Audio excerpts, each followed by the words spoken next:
Hello students, आज हम functional group के बारे में सीखेंगे। फंक्शनल ग्रुप्स क्या होते हैं? When some other element like O, N, S or halogens etc. replace one or more hydrogen atoms of alkanes, then these are called as functional groups।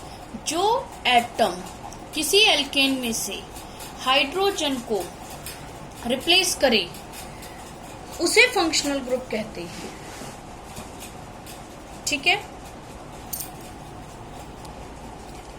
मतलब अगर मेरे पास एक कार्बन है और वो अलग अलग 4 हाइड्रोजनों से जुड़ा हुआ है, क्योंकि इसकी वैलेंसी 4 होती है, टेट्रावेलेंट होता है और हमें सारी वैलेंसीज को सेटिस्फाई करना जरूरी होता है, तो कोई बाहरी एटम वो किसी एक हाइड्रोजन को या एक से ज्यादा हाइड्रोजन को रिप्लेस करके इनकी जगह खुद बैठ जाए, ये ध्यान में रखते हुए कि कार्बन की वैलेंसी 4 ही रहे। जैसे ये 1, 2, 3, 4 है तो ये 4 ही रहे, तो उन्हें फंक्शनल ग्रुप कहते हैं। फंक्शनल ग्रुप बनते टाइम ये ध्यान रखना होता है कि कार्बन की टेट्रा वैलेंसी ही रहे, और इन फंक्शनल ग्रुप्स को हेट्रो ग्रुप्स भी कहते हैं। ठीक, हिंदी में प्रक्रियात्मक समूह या क्रियात्मक समूह, ये दो इनको नाम दिए जाते हैं। अब चलिए ये देखते हैं कि रिप्लेसमेंट होता कैसे है। सपोज ये मेरा हाइड्रोजन नंबर 1 है, इसको मैंने रिप्लेस करा, तो मैं इस एक को रिप्लेस करूंगी, यानी कि एक वैलेंसी कार्बन की फ्री करूंगी।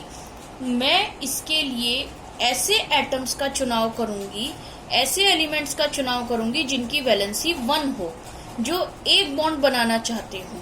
जैसे हमारे हैलोजेंस। हैलोजेंस कौन से होते हैं?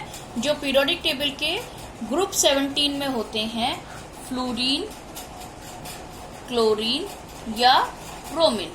जब ये इस हाइड्रोजन को रिप्लेस करते हैं तो हमारे पास कार्बन के साथ 3 हाइड्रोजन लगे हुए होते हैं, प्लस चौथा एक कोई सा भी हैलोजन नजर आ जाता है। इन तीनों को अलग अलग लिखने की जगह हम इन्हें X से शो करते हैं। जब किसी हैलोजन ने कार्बन एटम में से कार्बन के कंपाउंड में से एक हाइड्रोजन को रिप्लेस करा तो इस तरह का स्ट्रक्चर आता है, और इसको एल्काइल हैलाइड कहते हैं। क्लोरीन लगी है तो इसे क्लोराइड बोलेंगे, यानी एल्काइल क्लोराइड।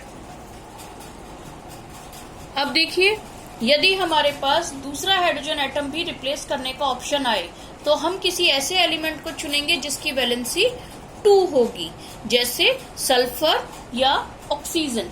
ऑक्सीजन 2 बॉन्डों से जुड़ता है और सल्फर भी 2 बॉन्डों से जुड़ता है। ठीक, हम यहाँ ऑक्सीजन को रिप्लेस करते हैं तो हमारे पास स्ट्रक्चर कैसा आएगा? 3rd वाला अपनी जगह, 4th वाला अपनी जगह, और ये दोनों मिलकर के, ठीक है, जहां ये ऑक्सीजन कार्बन से डबल बॉन्ड से जुड़ा है तो ये ध्यान रखा गया है कि कार्बन की टेट्रा वैलेंसी 1, 2, 3, 4 मेंटेन्ड रहे। ठीक है, वैलेंसी के संग कोई भी हेर फेर नहीं किया जाता। अब यदि हम तीसरे हाइड्रोजन को भी रिप्लेस करना चाहें तो किसी ऐसे से करेंगे जिसके अंदर 3 इलेक्ट्रॉन्स की डेफिशिएंसी हो या उसे 3 इलेक्ट्रॉन्स की जरूरत हो। जैसे हमारा नाइट्रोजन। नाइट्रोजन का एटॉमिक नंबर 7 होता है और इसकी इलेक्ट्रॉनिक कॉन्फ़िगरेशन 2,5 होती है। 2,8 करने के लिए इसको 3 इलेक्ट्रॉन्स की जरूरत होती है, इसलिए जब ये कोवेलेंट कंपाउंड्स बनाता है तो ये 3 बंध बना सकता है। ऐसे में जब हम इन तीनों को रिप्लेस करते हैं और केवल एक H छोड़ते हैं तो वो H यहाँ रहता है और C के संग त्रिबंध बना करके नाइट्रोजन लग जाता है, जिनको साइनाइड्स बोलते हैं।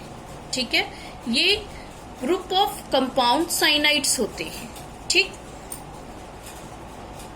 फंक्शनल ग्रुप्स किसी भी ग्रुप ऑफ कंपाउंड्स को स्पेसिफिक फीचर देते हैं, और जो भी फंक्शनल ग्रुप किसी भी चेन के साथ लग जाए तो फिर उस चेन की वैल्यू ना होकर उस फंक्शनल ग्रुप की वैल्यू होती है। ठीक, इसी बेसिस पर हमने फंक्शनल ग्रुप्स को कुछ ग्रुप्स में या समूहों में बांटा है, जिसमें से पहला समूह हमारे पास है हैलोजेंस का। इन फंक्शनल ग्रुप का नाम हैलोजेंस होता है, जिसके अंदर F, Cl और Br आते हैं। जब हम इसे किसी भी एल्केन के आगे लगाते हैं तो हमारे पास ये फॉर्मूला आता है। जैसे ये एग्जाम्पल के तौर पे मैंने अभी आपको बना के दिखाया था, CH3 यानी CH4 था, उसमें से एक H निकाल के Cl लगा लिया था, तो यहाँ पर CH3Cl बनेगा। मिथाइल क्लोराइड या फिर एल्काइल हैलाइड, ठीक, हैलाइड इनका जनरल नेम है। दूसरे फंक्शनल ग्रुप पर आए तो वो है अल्कोहल्स का। अल्कोहल्स OH से रिप्रेजेंट किए जाते हैं, यानी जिस भी कार्बन चेन में आपको OH लगा हुआ नजर आए, जैसे CH3, CH2, CH2, CH3 और एक OH लगा हुआ नजर आ गया, तो आपको समझ जाना है कि हमारी ये चेन अल्कोहल की है। ठीक, कैसे लगता है? मैंने इस Cl को हटा के OH लगाना है, तो मैंने CH का एक, दूसरा, तीसरा, 3 एटम लगे, यानी कार्बन की सिर्फ एक वैलेंसी जो है वो खाली है, वो O के संग अटैच हुई, बट O तो 2 वैलेंसी वाला है, उसकी एक वैलेंसी इस हाइड्रोजन के साथ लगी। इसी तरीके से ये CH3OH की फॉर्मेशन हो गई। आगे बढ़ते हुए देखो, अगला ग्रुप हमारा है एल्डिहाइड्स का। एल्डिहाइड का फॉर्मूला होता है CHO। ये अपने आप में 3 एटम्स का ग्रुप है, जिसमें से एक कार्बन है, दूसरा हाइड्रोजन और तीसरा ऑक्सीजन। अब ये आपस में कैसे जुड़े होते हैं? ऐसे जुड़े होते हैं कि एक कार्बन ने पहले एक डबल बॉन्ड बनाया ऑक्सीजन के साथ और एक सिंगल बॉन्ड बनाया हाइड्रोजन के साथ। इस तरीके से इसकी 1, 2 और 3 वैलेंसीज पहले ही सेटिस्फाई हो गई और चौथी वैलेंसी कहीं पर भी बॉन्ड बनाने के लिए अवेलेबल है। इस वैलेंसी का यूज करके इसने C, जिसके साथ 3 हाइड्रोजन और एक चौथा भी था, उस चौथे को रिप्लेस करके CHO लगाया। ये पूरा कंपाउंड अब एक एल्डिहाइड है, क्योंकि इसमें एल्डिहाइड फंक्शनल ग्रुप अटैच हो गया है। ठीक है,